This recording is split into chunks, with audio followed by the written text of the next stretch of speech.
Hello and welcome to the world's worst motorsports podcast. This is the Tyre Straights podcast. I am one of your two marvellous hosts, Scobbert, and I am joined by my co-host, Doots. Yes, indeed. How are you doing? How are you doing, sir? Yes, I'm alright. A little bit tired. A little bit subdued this evening. I feel that. That's alright. I was working prior to recording, but yes. What's on the docket for us today, sir? Well, today we're hitting the end of the summer break finally, so got to bash out our last basically filler episode, but it's going to be doing predictions for the second half of the season to come. That we are. Essentially, we're just going to do like we did for the first half. We've selected some categories, some the same, some different, and we're going to put down what we think is going to happen over the next 11 or so races. Yeah, might be 12. I'm not quite sure. Okay, marvelous. Well, we'll get to that in a moment. But to start us off, there's a little bit of news in the Formula One world. Obviously, Cadillac are it's a bit of an interesting position, aren't you? Wouldn't you say? So essentially they have fired Graham Loudon, who was the man who set up the Cadillac team as the team principal, and he's been replaced by Marcin Budkowski, I believe you pronounce it, who was a former Alpine executive director until the weird restructuring issues they had around 2022. But he'd been at the team before when it was Renault. So it's a bit of an odd choice. It's one that is not dictated by Loudon himself. Like, he has not stepped down. This is a choice from higher up in Cadillac's management for him to be removed, which, in all fairness, they only really hired him to set up the team. And it is fantastic that he has managed to turn this thing around from basically Cadillac were only announced mid-season last year. Obviously, we knew that. Of course, Michael Andretti had his name attached to the project as well. They'd made their intentions known, but it was only around the midpoint of around this time last year that you really started to see serious talks, and then of course the announcement that we would be adding Cadillac as the 11th team on the grid for this season. I just wanted to say though, as much as this is a very, very rare occurrence in the sport, to have a team principal swapped mid-season, it's not without precedent. Because of course you had this similar happen at Alpine with Oliver Oakes, didn't you? Yeah, I feel, but that was a very different. I know. Of course, the reason was different, but I'm just saying it's not. It's not without it's not like it's never happened before, is my point. It's definitely not an unprecedented thing, but I think it's more the fact that quite often you have the team principal step down, or there is a direct reason for their firing, whereas Loudon, in my opinion, hasn't actually done anything wrong. They've at least not released any statement on something that he might have done that's caused this sort of dismissal, because it seems very out of the blue. There's not been some sort of but we haven't had whistle-blown, tension build-up kind of thing from within the team happening or anything. We genuinely have no idea as to why. It's just kind of popped up. I mean, we know that it's a choice from higher up in the team, but the other thing is, because of the summer break going on at the moment and the factory shutdown, it means that the new team principal has not actually been to see any of the factories yet or anything like that, which is a bit of they're shooting themselves in the foot a little bit there. It's going to be an interesting thing to see how it unfolds. I don't think it was the best decision to do right now. But no, if they were going to swap, at least wait to the season's end. Yeah.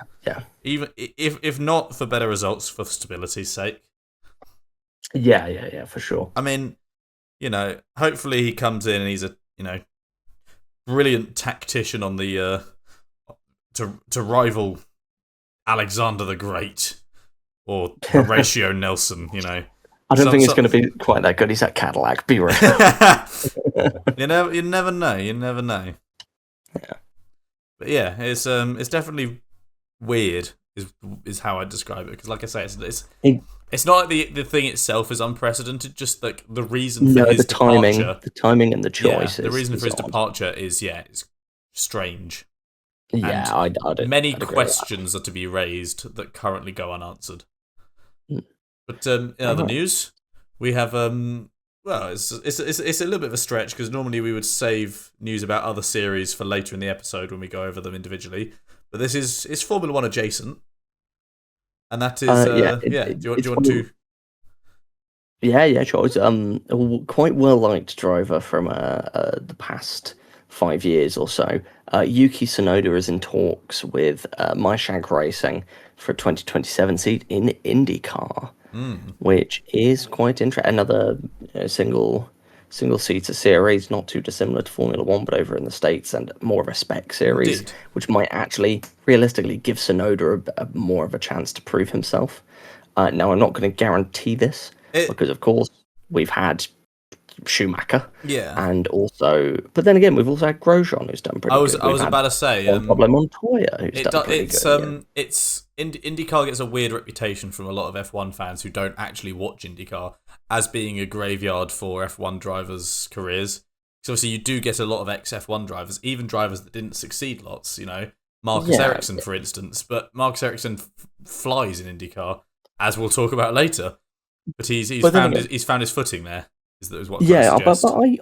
I definitely. Oh yeah, I completely forgot about Ericsson. I mean, he's done fantastic, but I've Yeah, completely forgot about the fact that quite literally, like, people treat any, if people say like, oh, it's a graveyard for F1 careers, then literally every motorsport series that isn't F1 is a graveyard for F1 careers besides feeder series, because if you're jumping from Formula One, that is considered the top well, flight. yes, no, but You know? I more mean like because obviously you do get drivers eventually go to other series like endurance Yeah, yeah, or stuff like that, and that yeah, Kimi Räikkönen went rallying for a while.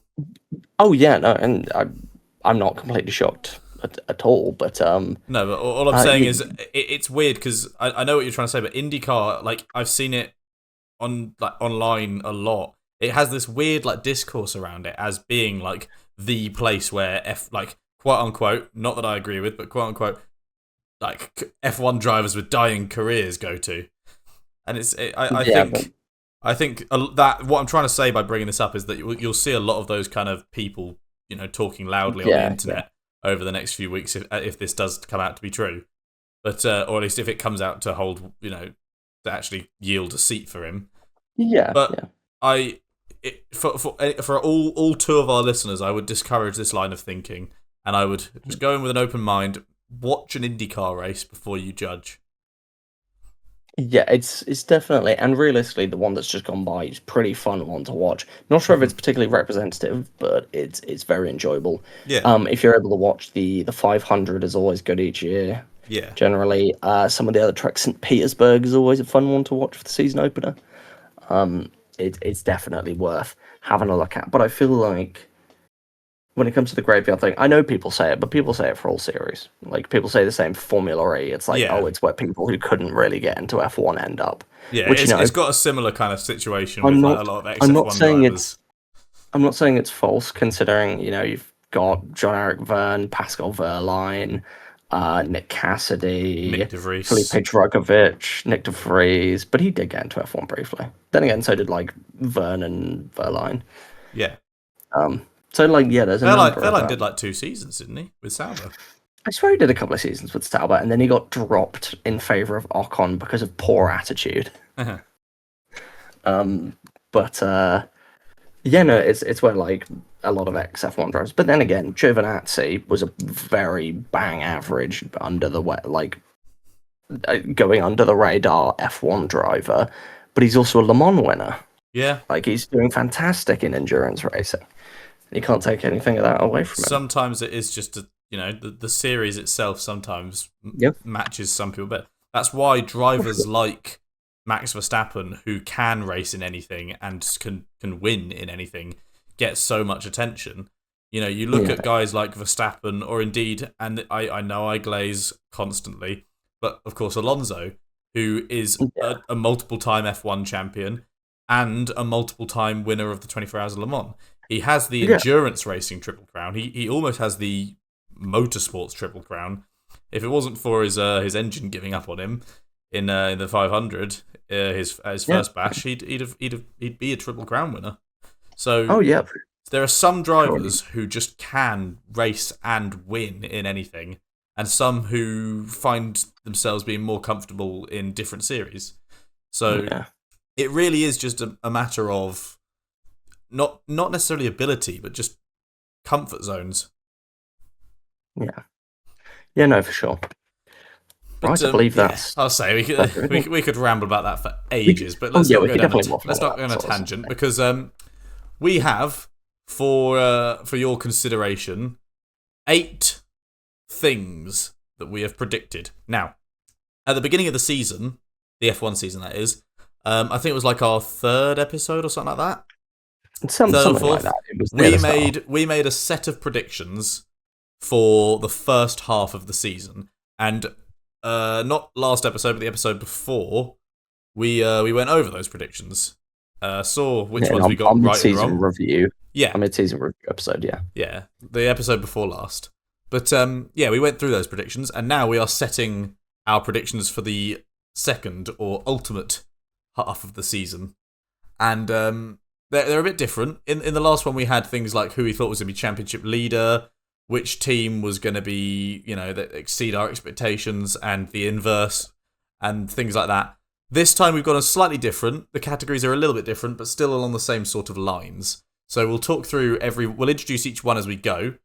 But to start with, we have championship winner. Who do you think is going to win the championship, Dootson?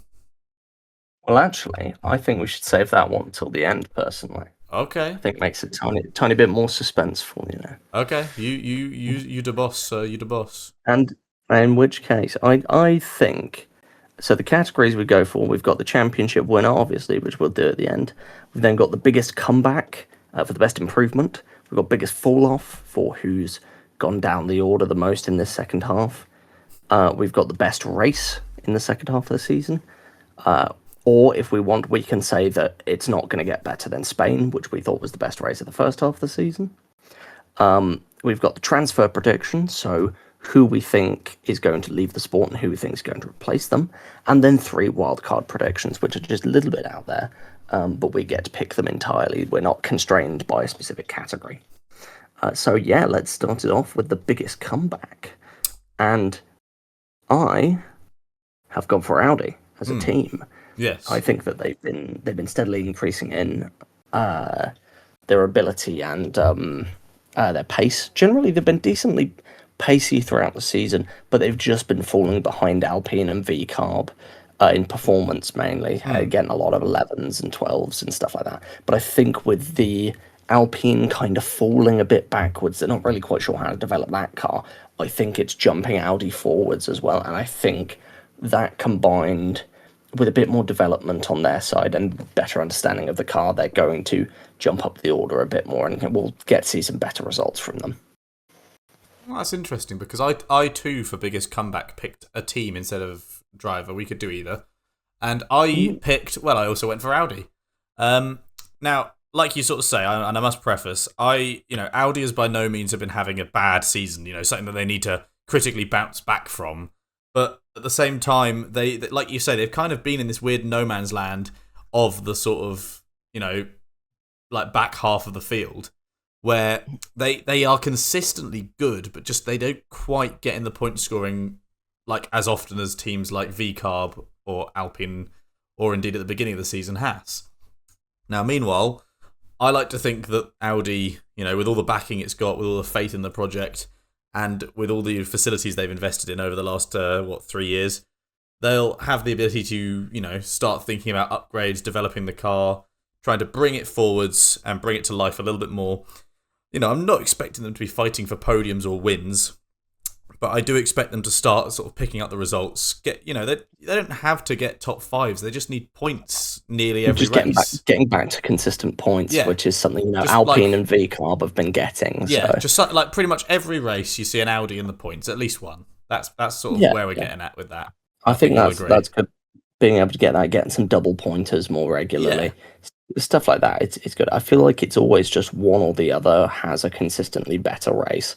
Mm. I think if we have the both of them getting up there, I think that's gonna be a bit better. Yeah. Right. But to move on to the next category, and like I say, The sort of as an biggest inverse fall of that, off. yeah, biggest fall off. Who do you think is going to be the biggest fall off? I think the biggest fall off is going to be Haas. And now I know that Haas aren't exactly doing fantastic, but I think they're really going to drop back.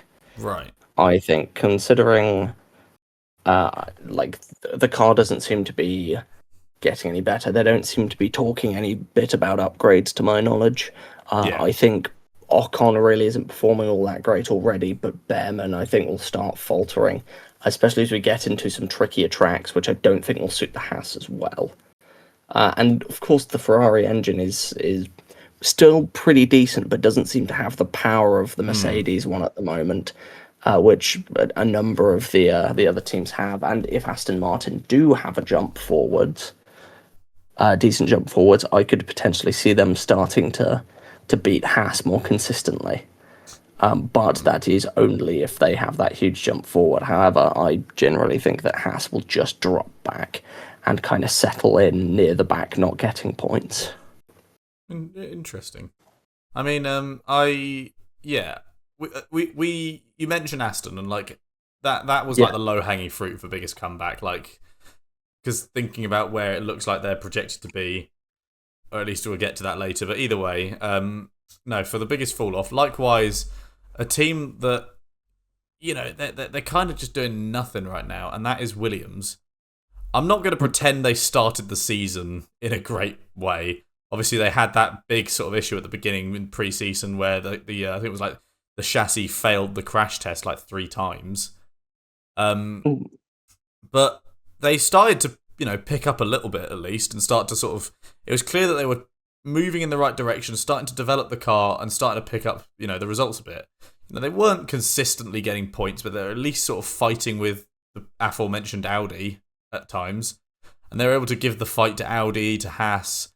But now they are starting to fall behind the other teams that are developing better than them. Obviously, Aston Martin, in the last race, I'm pretty sure both Astons finished ahead of the Williams, didn't they? Yes, they did. From memory, I'm pretty sure the Astons were 13-14 and the Williams were 15-16. Yeah, that's it. But yeah, that's how I remember it at least. But yeah, no, Williams are just. It's not that they're necessarily moving backwards, it's just that everyone else is moving forwards. And while I'm not going to suggest that Cadillac is going to be a threat to Williams at any point this season, really, because they are still a new team, they're still learning, they're still figuring things out. But and now with the change in leadership, that could definitely switch things up a bit as well. Yeah, but Williams, I can't see. They're not planning upgrades as far as any of us have heard. They're not sort of making any progress in terms of developing the car. It really seems like they have just like put all their eggs into the next year basket rather than focusing on the car they've got this year. And in the time that they're doing that, all the other teams are leapfrogging them. The teams that were behind them are now starting to find themselves ahead of them. And so I think Williams' fall off is not, a case of them, making poor choices for the development of the car. I think it's them making no choices. So that's where I'm predicting at least. Also want to mention, we didn't actually cover it in the general news.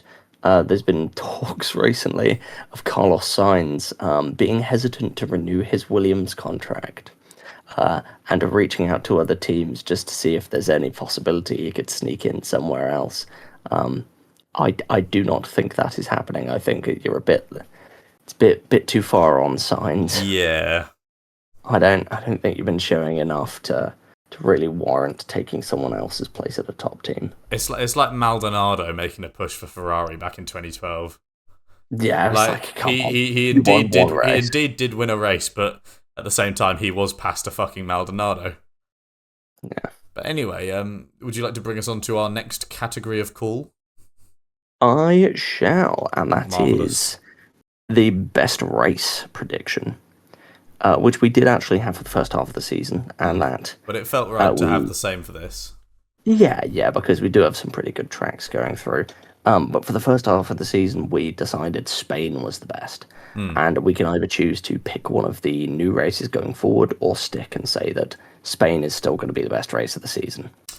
And I personally have said it won't be Spain. It will be. There is unanimity there because yes, there is actually. We have in fact aligned on this and gone for the same race. It's going to be Sao Paulo Grand Prix or the Brazilian Grand Prix or Interlagos. Yes, as it is known. It is. It's just. It always provides. It nearly always bins it down, or some amount of rain throws it in the mix. The track is just. There's something about the design and the atmosphere and the weather that always provides something strange. It has this strange mystical ability to just produce such good Formula One racing. Yeah, which is truly one of the best tracks on the calendar. It's such an interesting one because a lot of the drivers don't actually like going to Interlagos all that much, but it always delivers. It always delivers. I can't remember the last time that Interlagos has actually been a stinker of a race. I feel like it's always been pretty good in recent memory. And just with as much as we do have the issue of the battery in fast corners, I know that people were saying it about Silverstone. You had people complaining about it. You had I think it was Ted Kravitz complained about it. Martin Brundle, I know, complained about it in corners like Maggots and Beckett's, as well as Cops. You had issues with the battery, the super clipping, things like that. Even after amendments were made early in the season. Even with that in mind, I think that Interlagos is going to be good with this generation of cars, like it is with all other generations of cars previously. The track itself just suits this kind of racing, and it always progresses into being such a good race. I also think just how fantastic, like of all the places, the straights are usually when the whole battery burning stuff goes on. Having that down the backs, the main straight, like that curve around, that's got to be quite the spectacle, I'd imagine. Yeah, and I can comfortably see some very close battles. I mean, you think back to 2023, of course, with the Perez battle between Alonso. Perez Alonso. That was cinema. Yeah. Like that just happens at Interlagos. It just does that. And I think we're going to be in for that again this year. Indeed. I mean, I'm really hoping so. You get some other crazy things like rain coming in mid qualifying that causes some wild pole. I mean, like Kevin Magnussen, 2022. Yeah. K-Mag coming in, which is wild, and things made that you it just really don't see otherwise. Yeah, it was really funny because it means that year, I'm pretty sure, K-Mag had more poles than Lewis Hamilton. Yeah, because the 2022 Mercedes, the zero pod Mercedes, sucked ass. Well, no. Well, no. In Brazil, actually, in Brazil. Yeah, no. In Brazil, George Russell won. the thing with that is, it's just that Russell could make it work. Hamilton couldn't in 22. Yeah, and the same and the same could be said about 2023 until they ditched the zero pod thing. No. 23 Hamilton had a much better season than Russell. I'm not saying that. I'm saying once they ditched zero pods, once the Spanish Grand Prix came around, obviously that's when Hamilton started to find his footing again. It was clear that just the concept, even if the concept itself was flawed, it definitely didn't suit Hamilton. No, definitely not. And I mean, he's doing much better with this year's Ferrari. He is, and he has found his spark again. Indeed. Regardless, we're getting slightly off track. We are. Now onto the transfer prediction, basically where we say who's going to leave the sport and be swapped out for who else. And I have gone for. We just have to pick one and predict one, and for me, it's Esteban Ocon being swapped out for Rafael Camara. Who's currently in the F2 championship fight. He's a Ferrari junior, so that makes me think that Ferrari will make a push to put him in there. But I know that, I know he's been in talks, but there's also, I could very easily see it be a couple of other people in there as well, because Haas obviously kind of want to be building on their own team rather than just be a Ferrari junior team. And as such, I know that there's talks that Doohan, who is one of their test drivers or reserve drivers, might come in, or Ryo Hirakawa, because I know he's closely tied to the Toyota organization, which is who back Haas, and then there's the other mention that McLaren are trying to pay Haas a quite large amount of money to put Leonardo Fornaroli in that team, because they don't want to sack Piastri or Norris, but they want to get Fornaroli trained up so they don't lose more talent to Formula E or IndyCar or wherever F2 champions who didn't manage to get through to the top flight end up. But yeah, so I think it's going to be Kamara. I could see it being other people, but I feel like especially if he wins the championship this year, I feel like they'll stick Kamara in. Now, if anyone watched our episode on us talking about drivers and driver swaps, team swaps, things like that, there's a few episodes ago now, probably like with my ability to keep track of time, probably like 10 episodes ago. But no, I've already said this because I think it's the most likely scenario. But as much as Lawson is having, as far as we're concerned, given, the team he's in, he's having a career-defining season. In spite of that, I still think Red Bull are adamant on giving him the boot. And in doing so... It was 13 episodes ago, by the way. Christ. Yeah. But yeah, no, in doing so, they will bring in their test and reserve driver, for VCARB that is, to become the main lineup for VCARB, and that is Ayumu Iwasa. Now, I've already sort of given most of my justifications on this previously in that episode that was 13 episodes ago. So if you really want to get in depth with it, then listen there. But my thinking is he's already the tester reserve driver. He already knows he's tested this generation of car as well. He did FP1 in Austria in the VCARB. He did a private test at Imola in the VCARB at the beginning of the season. He already has driven that car. He already knows that car. He is the tester reserve driver. Last year, he won the Super Formula Championship. This year, he is currently second in the ongoing Super Formula Championship. He might not have had the most amazing Formula 2 run, getting fifth and fourth. He got a fifth and a fourth in 22 and 23. Yeah. And, he was okay. Nothing crazy. I think his commitment to the team and what he has demonstrated is going to lead to him getting brought in, and that is, I think that's who if they're going to swap anyone, that's who I see them bringing in. As much as I know that if they do drop Lawson, you think it'll be Solov, I can't see that happening as easily as I see Iwasa coming in. I think it'll be Solov because, one, he's performing quite well at the moment. He's currently leading the F2 championship. Two, he is a Bulgarian driver, which is a completely new market, so there's sponsorship opportunities there. And three, I must say, when I went to Bulgaria, even though he was just a Formula 3 driver at the time, I did see a lot of posters about him. Yeah. They definitely back their boy. Yeah, he's popular over there, and they could definitely get some good hype from that. But my other actual main one is that Iwasa has been a test driver for VCARB since 2024. And now, if they thought that there was going to be anything going there, why would they not have brought him in instead of Lindblad?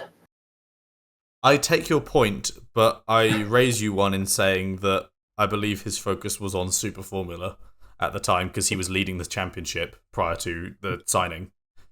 So, potentially, but also he's currently looking. It looks possible that he may go back to back as well. But he's. Solov is bringing in good results. I don't dispute that. Obviously, like you say, leading the championship in F2. This is his first season in F2, if I'm not mistaken, as well, isn't it? Or is it his second? Solov, yeah. No, it's first, yeah. But at the same time, and I'm not trying to sound very against the idea of what you suggest, but also Iwasa has literally won Super Formula, which is kind of considered to be by most a step above Formula 2.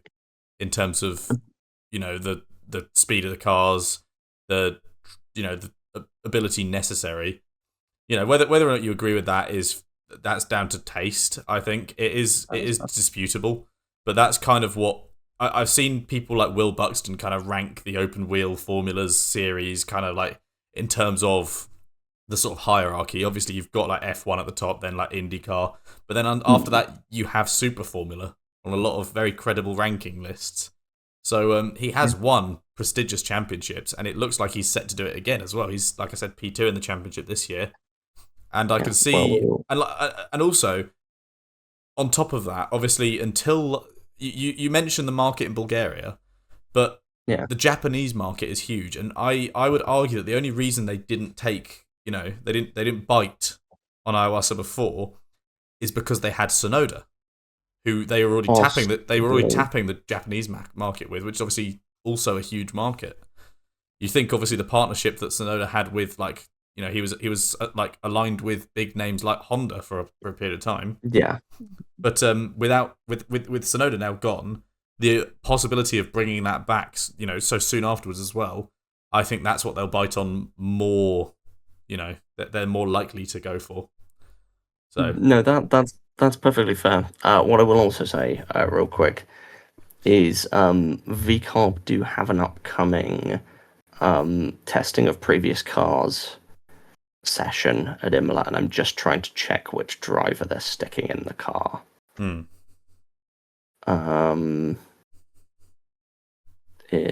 It's Solov. Oh, they're putting Solov in the 2025 Racing Bulls car. Okay. For laps round Imola. I'll say Imola. Yeah, it's fine. You never know. Hey, predictions are predictions. Just never know. Right. Now that we've waffled about that, shall we move on to the wild cards? Yes, we can indeed do so. Indeed. Let's kick it off with wild card 1. Go for it. Okay, so I have predicted that Aston Martin will make at least one appearance in Q3. Now, at the last round, you saw Mr. Fernando Alonso drag the newly upgraded Aston Martin, to Q2. He was then brought in with about 5 minutes left of the session, at which point everyone went quicker than him. I would argue that had he stayed out and kept trying to push laps, I think he could have at least fought harder. But my point is, with even then, I think it's possible that he could have got through to Q3 if he hadn't banked on what was, by all accounts, not exactly a fast lap.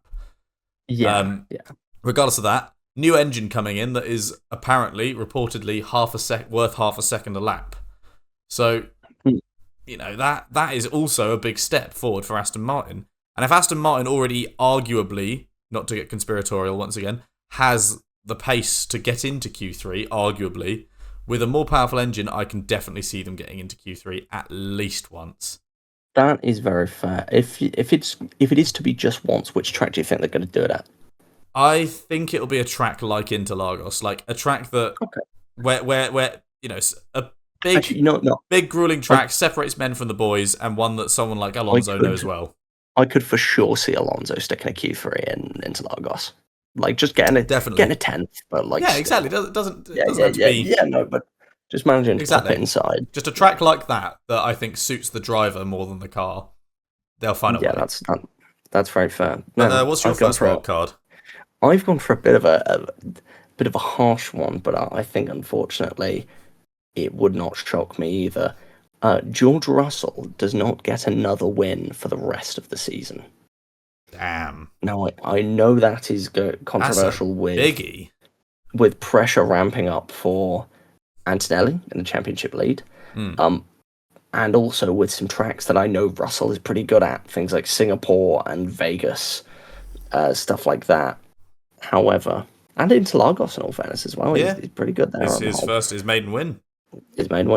But what I will also say is that everyone else is ramping up. From Hungary, the McLarens are jumping forward, Red Bull are jumping forward, Ferrari. I don't know, they're Ferrari. They're doing Ferrari things. They do what they do. But they do what they do, It's kind of all over the place. But I just think that if everything is chopping and changing this much, I think I don't see a situation where Russell gets another win. because I think that if Antonelli is out, I think someone else comes in and scoops up the remains. Like a Hamilton, like a Verstappen, like a Leclerc, like a Norris, like coming in to collect what's been dropped. And I think that Russell won't, but potentially by luck, like sheer unluck as well. Not to, like, I'm not saying he's a bad driver. I'm just thinking it's not going to happen. And I guarantee you he will still get plenty of podiums for the rest of the season, but just no more wins, in my opinion. That is definitely a brutal one. I see what you mean now by what you were saying. No, that's interesting. I have said, and I do have one to come that is also quite brutal. But for my second prediction, I've said that at least one driver that is currently doing well will have a crazy downfall. And I think that possibly would work for what you said there. It would, yeah. Yes. So maybe that does help me out a little bit. But either way, that could be anyone, because I just have this niggling feeling that something is some misfortune, not like actual literal misfortune. I'm not saying like, George Russell's like whole family's going to get killed in a plane crash or something. Yeah. But there'll be some sort of misfortune on track, like that shadows them on track that befalls them, and it just translates to results dropping, whether that be someone like Gasly or Lawson, who are currently like best of the rest drivers. They're currently pulling in consistent, solid results every weekend for their teams. Whether it be obviously someone at the front who is currently, pulling wins and things out, your Antonellis, your Hamiltons, your Russells, your Leclercs, or indeed someone sort of in the middle like Verstappen and Hadjar, or further back. Obviously, we said like Audi are on the upswing, but if suddenly Bortoleto or Hulkenberg start pulling in dreadful results every race, they're battling the Cadillacs. Someone just tanking. Yeah, exactly. That's all I sort of predict. At least sort of one driver just has some random and crazy spiral downwards. Yeah. Now, for my second wildcard prediction, I'm going on the simple basis of I'm not sure if I really want this to happen, but I'm hedging my bets. Fuck you. I've just read it. Fuck you. The Aston Martin comeback doesn't happen. I feel like there has been an awful lot of hype from certain individuals about how fantastic this engine has been and how great it's going to be and how it's going to skyrocket their performance and drag them far up the grid. I don't think it's going to happen. I mean, even if I could just chip in for a moment, there have been also conflicting reports that suggest there are also issues with the new B-Spec engine. So, I mean, the other thing is whether it's due to the car becoming much more unreliable now, even more so than before. I was about to say, can it get more unreliable? Well, they finished races recently. Yeah, that can change. I'm talking about previously. Oh yeah. But or the performance just isn't as much as they think it is, or it's really good quality performance, but race pace on it is dreadful. Whatever the situation, I just think my prediction is just that comeback that people are talking about, it's not happening. It just ain't gonna happen. Interesting. Then for our final wild card, do you want to start with this? Third and final, and this one breaks my heart a little bit to say, but at the same time I can see it happening. Charles Leclerc goes the entire season without scoring a single pole position. I'll ask you this now. Do you know when Charles Leclerc's last pole was? Leclerc's last pole, off the top of my head, that's probably Baku last year? It was just over a year ago, the 2025 Hungarian Grand Prix. It's Hungary. It was Who Hungary. Got in Baku then? Was it Norris? I think it was one of the McLarens, because obviously then you had Piastri crashing out straight away. No, it was Verstappen. Yes, of course. But no, regardless, Leclerc has... We've sort of said this previously about him in our driver rankings. He's kind of just not... Aside from obviously his win in Silverstone, which can be argued, the legitimacy of whatever you want to say, regardless of that, he's had a bit of a season where his teammate has, he's consistently showed up and he's consistently pulled in, decent results, but he's not been on the level his teammate's been on. And as much as he's had a few podiums and of course a win, he's gone without a pole for the first half of the season, and I don't see that changing in the second half. He's always, even when it looks, like in Spa for a while in Q3, I think it was, he was on top. I remember, I think so, because I remember shouting "Stop the clock," but he's always been superseded by someone. Not necessarily at the last minute, but he's just not quite had the quali pace that typically has previously defined him.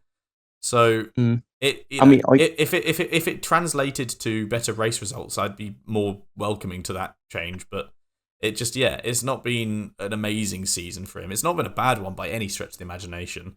But that's the last sort of thing he's yet to capture. He's got a win. He's got podiums, more than one, and he hasn't yet got a pole. Not once this year, and I don't think he will. It's just not been on the cards for him so far, and I don't think that changes. What I would say to that is, one, Azerbaijan is still to come. There's always a chance. Because, if you look at it, he got pole at Azerbaijan in 2021, 2022, 2023, and 2024. So there is always the chance. Yeah, it is possible. The other one is that with the Madrid going up, that could throw a spanner in the works. I did think about this, but also at the same time, I feel like that is a track that can go one of two ways. It'll either be a complete clusterfuck, not in a bad way, but like in the sense that it jumbles everything up, or it will just be the fastest team does the best, the team behind them comes second, the team behind them comes third, so on and so forth. It'll either be this massive chaotic pile-up mess, or it'll literally just be a demonstration of which team is where.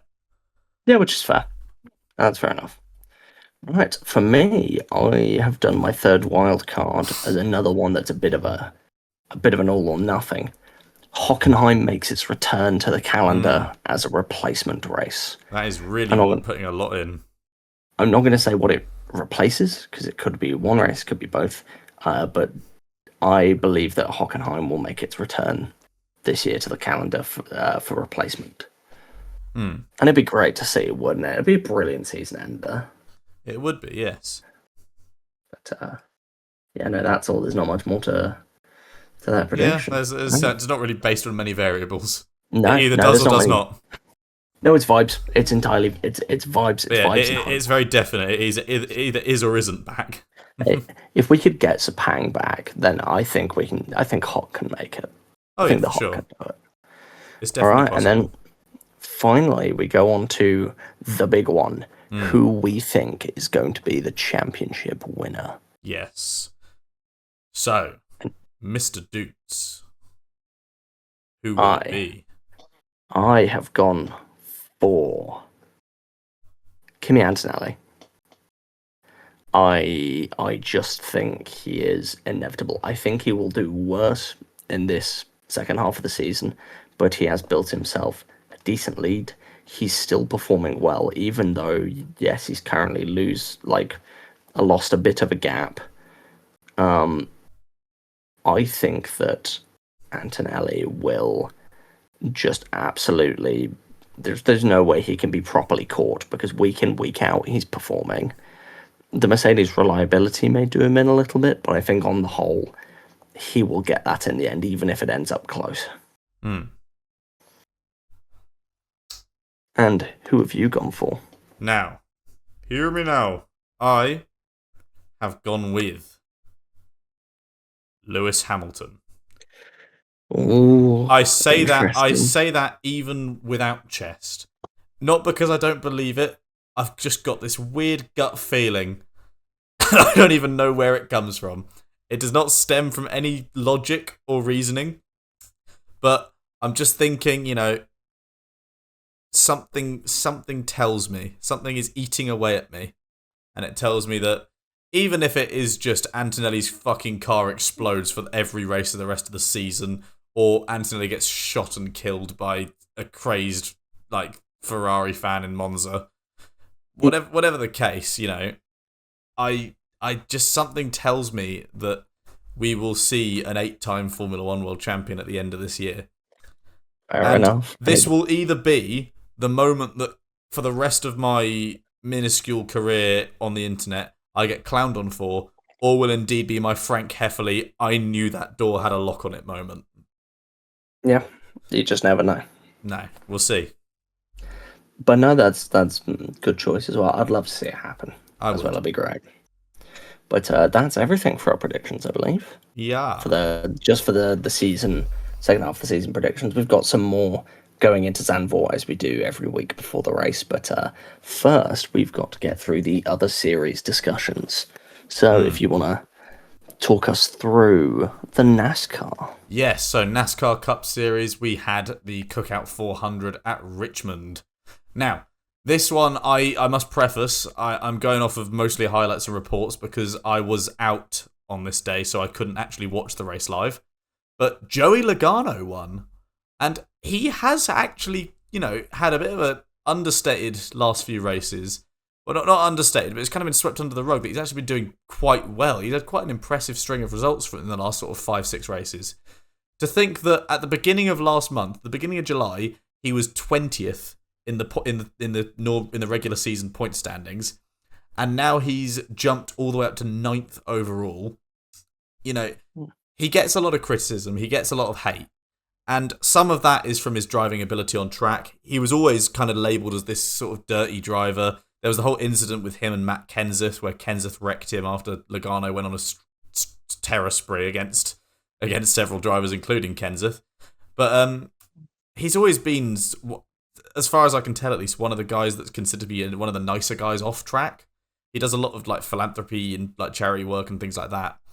But with that aside, his 2024 championship, the second of his 2 titles, he kind of gets that Max Verstappen 2021 Mickey Mouse World Champion kind of treatment, because it was entirely based on the elimination format until the chase began that season, or at least it wasn't called the chase back then, but regardless, the same format. Before then, his average finish was 17th, and then he went on to win the championship after that, which is something that you wouldn't see without the gimmicky points system. But regardless of that, he's managed to get a result when he really needs it, because he is now back in position to contend for the chase. And, that 17th in the championship, as far as I'm aware, from what I've seen, he's in a similar position this year prior to the chase. He's 17th or 18th is his average finish this season prior to the start of the chase. So we could be completely blindsided by a third, Joey Logano championship, which would be mental, whether you like him or not. But no, meanwhile, Denny Hamlin managed to... He had a bit of a strange race because he suffered some issues in the pit lane. I think it was 2 sort of pit stops with issues, one of which he had a broken jack, so they couldn't actually get his car jacked up. But he recovered really well. He had a masterful sort of race to finish 4th, and considering the issues he had with the car and the pit stops, he could have easily, taken the checkered flag at the end. But that's by the by. The only reason I sort of mention it is with the chase only, I think, 3 races away now, his form is still great, but he will need every point and position he can get in order to progress through. And I truly hope that after so many years of coming so close and yet so far, with pain and dread and agony and villainy, the sun will finally shine on the number 11 come the end of the 2026 Cup Series season. So that's the hope. Fair enough. Now, I'm moving on to discuss the Formula E, where we have had the season finale at the London E Prix at the XL circuit. Fantastic venue, I've been there myself. And it's the final time we're seeing it out this year. And to simply just get out of the way, Pascal Wehrlein is the 2025 and 2026 season world champion, with Jaguar TCS Racing claiming the team's championship in a bit of a controversial fashion for Wehrlein. Race 1 of the weekend so the Saturday race was won by Wehrlein, and it was a really interesting strategy battle going on between him and Evans, but a quite poorly timed full course yellow basically handed the race win to Wehrlein. But we still got some brilliant battling between Jake Dennis and Antonio Felix da Costa and Dan Ticktum to kind of round off part of it. Race 2, however, was a brilliant home victory from Taylor Barnard, who had fantastic pace all race, and thanks to great energy conservation, and also the two Mahindras using all of their attack mode a bit too early, he was able to claim a maiden victory at home, which was quite dense from the Mahindras in all fairness. Otherwise, this could very easily have been a Nick de Vries win for the race. But the important part of that second race was the championship fight, where it had been whittled down to just Pascal Wehrlein, Mitch Evans, and Jake Dennis. 3 of them. Now, what happened?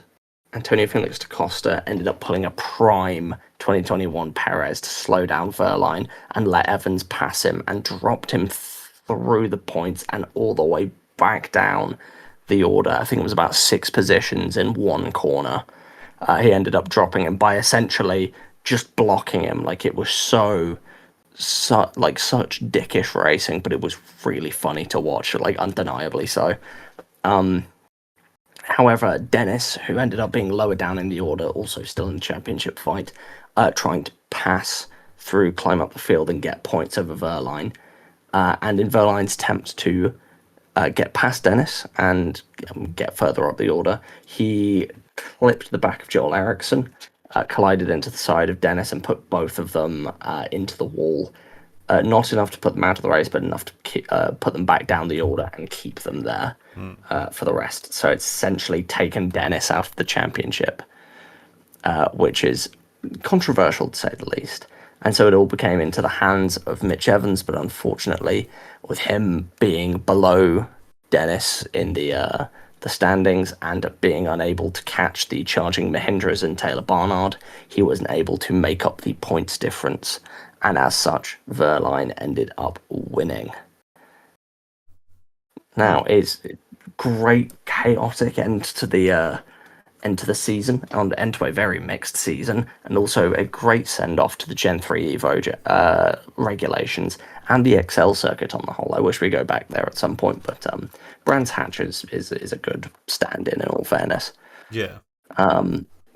However, I'm very much looking forward to Gen 4, and we've had a couple of recent announcements of people leaving teams going into next season. Obviously, Lucas di Grassi has left the sport entirely, and he's retiring from racing full time, I believe. Sebastian Buemi has announced he's leaving Envision, and there's a chance he's not getting another contract, so it might be the end to him, which would be a shame because he's a fantastic driver. But I'm certain he'll just continue on in endurance, where he is brilliant. I mean, I must say, as much as I've not been someone who watches or really takes much of a vested interest in Formula E, with the arrival of the Gen 4 car and the sort of move to these sort of more purpose-built circuits like Brands Hatch that do produce good racing in other series, I feel much more compelled to sort of jump on and watch myself going forwards now. Gen 4 is definitely going to be one to watch. The other big thing is that they've moved... I believe they've gotten a new deal with Disney Plus for streaming rights. Oh, right. Which, depends if you've got it or not. But I know that here in Britain at the moment, it's currently free to watch on ITVX. But next year, new circuits in. They're going to Kota. There's the introduction of Brands Hatch, obviously, and Zandvoort as well. Yeah. Oh, man. That'll be good. Which I think will be good. And I'm really looking forward to Gen 4, and I wish I'll definitely be talking about that in episodes to come. However, the other one quickly mention is other people leaving. Norman Nato is announced to be leaving Nissan. Max Gunther is leaving DS Penske, and also Joel Eriksson is not continuing with Envision Racing, which I think is a bit of a shame. And then, so anything else needs mentioning? I believe that's everything. I think that's the end of the Formula E season. Full stop. Perfect. And then finally, to conclude our other series, we got to discuss IndyCar, where we had the Ontario GP, which is the first race where they've changed from exhibition place to the streets of Markham. And what on earth? Like, what the actual fuck was that hairpin? Yes, no, I wasn't able to watch this one, but I did see the clips of Turn 5. No, the Turn 5 infamy Turn 5. The Turn 5 hairpin, it was a hairpin that, like, it went in tight, widened out so they didn't hit the down wall, and then went downhill. Like, it was so weird. But I can't say it wasn't uninteresting. It was a very wild race where they had no Friday running because of a revised schedule, because they couldn't get the track built on time, which is not really showing great things for the next race of the Freedom 250. But that's a much simpler track and layout. However, Louis Foster on pole out of absolutely nowhere and phenomenal pace all weekend. However, getting into an unfortunate crash which put him out of the race, which that specific corner he crashed at, I don't know if it was 6 or 8, but both, like him, Cole Kirkwood and Mick Schumacher all crashed at that same corner, I swear, where they clip the inside wall and then careen into I would just like to add as well that in last week's episode we were sort of singing the praises a little bit of Mick Schumacher in IndyCar, having sort of turned his season not necessarily around, but definitely picking it up a little bit, considering he had a bit of a rough start. However, it seems like as soon as we said his name, he was cursed to suddenly crash. And with that in mind, in the episode adjacent to the next race, I'd just like to say, I think we should sort of do a segment where we say that Mick Schumacher's going to crash and something terrible will happen, and then that means he'll win, because clearly the inverse happens of whatever we say. Well, no, because you've got to actually mean it with your heart. I can do that. I have nothing but hatred in my heart. That's fine then. But actually, what I was going to mention with that is we specifically, because he has had quite a nothing season, but it was more we were saying like, oh, at least he's not been crashing or anything. That's like literally he's just been slow, and it's like, okay, no, now he slams it into the wall. You had one job, Mick. You had one job, and we were really rooting for you here as well. But anyway, for the rest of the race, you had Romain Grosjean ending up back on top because of a poorly timed full course caution.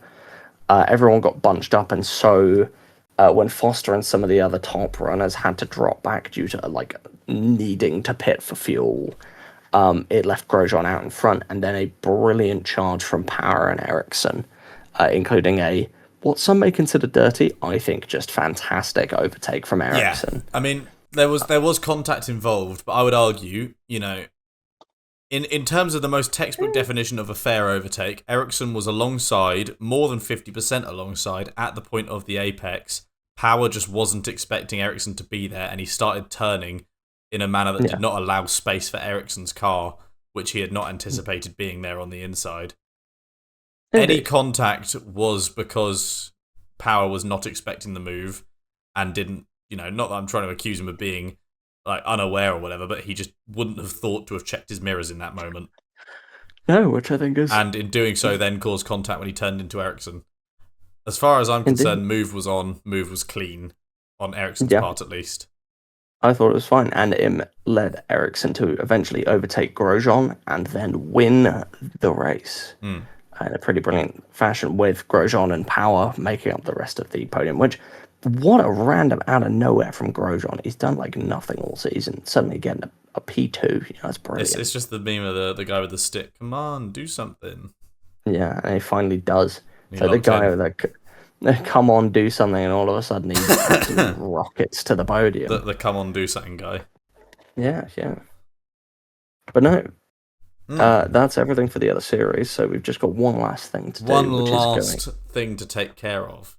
Of course, if you've been listening for however long now, you'll know that before every Formula One race weekend, so this week obviously it is the Dutch Grand Prix race weekend, in the episode directly corresponding to that, we make predictions for what's going to happen in that race, and then in the episode following, we review our predictions and how right or wrong we were. Typically, more often than not, the latter. But we'll start no differently this week. The same categories apply as usual. we have both selected a prediction for each of them, and that is race winner, race binner, someone who's going to have a bad race for whatever reason, flop of the tops, whichever top team driver is going to suffer, and then a wild card prediction out of nowhere. So, who is going to win the Dutch Grand Prix, Mr. Doots? I think the winner of the Dutch Grand Prix is going to be Lando Norris. Really? I think of a pretty good time out in Hungary. I don't think they're too dissimilar in not atmosphere, but like kind of style of track. They're both really tight, really narrow circuits that don't have fantastic overtaking, where the main bit that people are ever actually going to have any chance of following is like the opening couple of corners in the pit straight. So I think that with them being quite similar circuits, and with McLaren being good at them in previous years, I just have a gut feeling that Norris is gonna take the win. It's just a bit of a gut feeling, but there's a small amount of evidence there. Interesting. I have gone for Kimi Antonelli, and there is some level of method to my madness. Now, last year he technically finished 6th in the race, which, is a commendable result with the 2025 Merc. But because of that, obviously that massive incident with Charles Leclerc when he just decimated Leclerc, he was given a 10-place grid penalty, which dropped him down. But aside from that incident, I would suggest that his race was not that bad last year, and obviously he was able to pull in a decent result, like I said, P6. And given what we said about him, well, I guess what I said about him at least ahead of the Austrian Grand Prix, ahead of having a pretty rough one last year, going off several times at the start in last year's edition of the Austrian Grand Prix, he then went on to have a good race in this year's Austrian Grand Prix.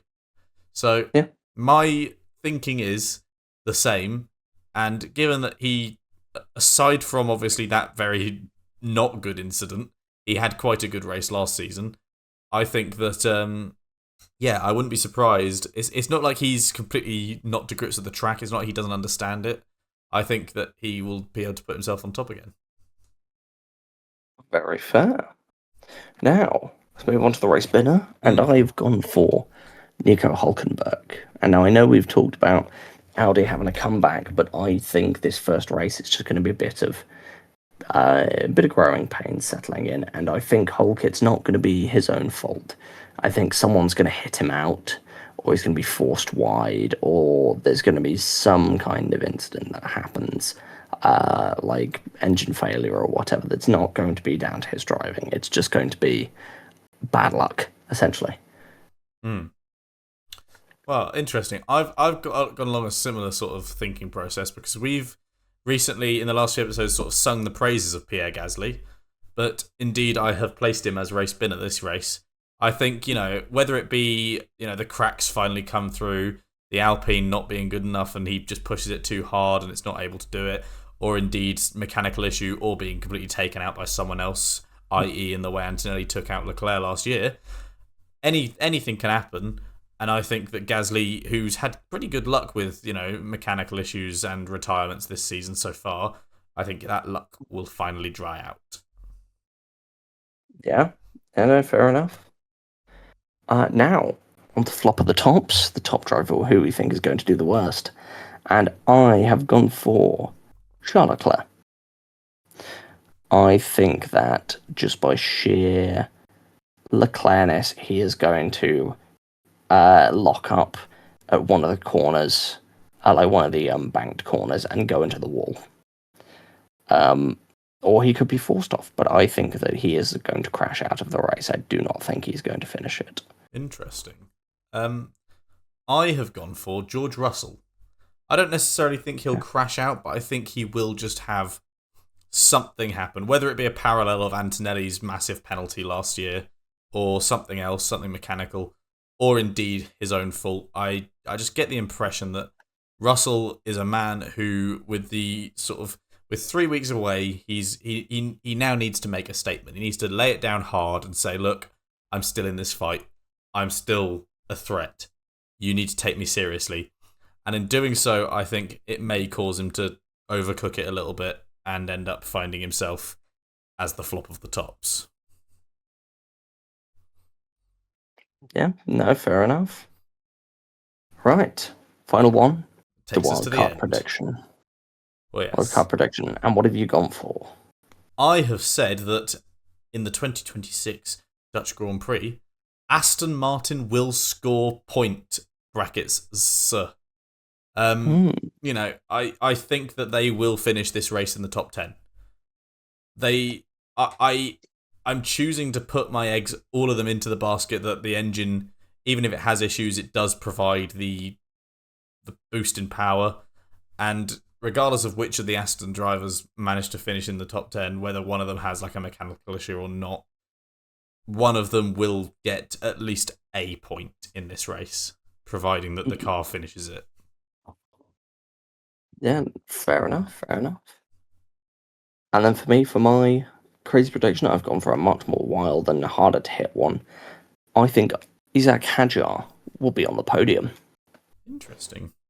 I think with him having a good time out in Zandvoort, combined with him having a good track of races and some crashes from higher up drivers, I just think he'll end up getting a third. I don't think he'll be any higher. I just think a third place will do him fine. Yeah, I can see that. Yeah, no, that'd be good. But yes, that is our predictions. Please tune in next week to see how right or wrong we are. Obviously, the episode coming up will be the Dutch Grand Prix review episode. After every F1 race weekend, we do a review episode the corresponding week. And next week will be no different. But until then, unless, Mr. Doots, you have any other housekeeping matters to say? No, I think that's all. It's just looking forward to the season getting going again. Indeed, I am. And Zandvoort is a track that I do like. Yeah. It gets like a mixed reception, but I like Zandvoort. I'm excited for the race. We're gonna have to enjoy it. It's the last one. Well, yeah, I know. As far as we're concerned, as far as we're aware, this is one of the last times we're going to be there. So yeah, it's going to be an interesting one, I think. But with all that said, that's all to come next week. We hope sincerely that you have enjoyed this week's episode. And indeed, if you have, there's a fly. Please ignore me if you can hear a fly on my microphone. Regardless, we do sincerely hope that you've enjoyed this episode of the podcast. If you have, please show your support by liking, subscribing / following on YouTube or Spotify or both, whichever you listen to. And then indeed do follow us on Instagram at Tyre Straights Podcast. We tend to put out polls and questions for people to try and answer in our community. Hopefully get some input from you guys, not only on the races and things, but also how we can improve and do better. But do you have anything to add, sir? No, I believe that's everything. All right, well, from the bottom of my heart, thank you so much for listening. And with all that said, it is goodbye from me and this fly. And goodbye from me and no fly.